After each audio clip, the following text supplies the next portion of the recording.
is Ronnie, and I'm a nurse from Los Angeles. I've been working in plastic surgery in Beverly Hills for the past 20 years, but during the shutdown, I took a position as an ER and ICU nurse in Sun Valley. It's a little bit bizarre to go between both worlds. It's definitely an example of the have and the have-nots. My first week at the hospital, we had just opened the COVID unit. We obviously didn't have the right equipment in the rooms. People were scared. We didn't know what we were dealing with. It was rough. It was rough. We've actually had several cases where family members were both admitted into the COVID unit. We had a husband and wife, and unfortunately the husband passed away, and the wife was on the upstairs floor, and we had to go inform her that her husband had just passed. They really wanted us to sort of go in, do our care, and get out, but obviously that was one of those nights where we just had to sort of ignore that rule and sit with her.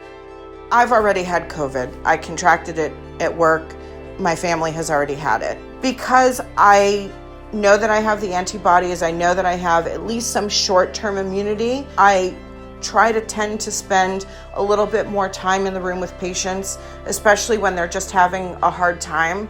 I just personally enjoy being in the room, hearing their stories, talking to them, finding out about their families. And we want you to get better and go home to see your daughter. And she can't come here because of coronavirus. We don't want her to get sick. We definitely have our population of the older, sicker patients. And though those patients, are 70, 80 years old, they have multiple health problems. Those ones, it's I don't want to say it's a death sentence, but it's really tough to recover. Can't take it no more? No.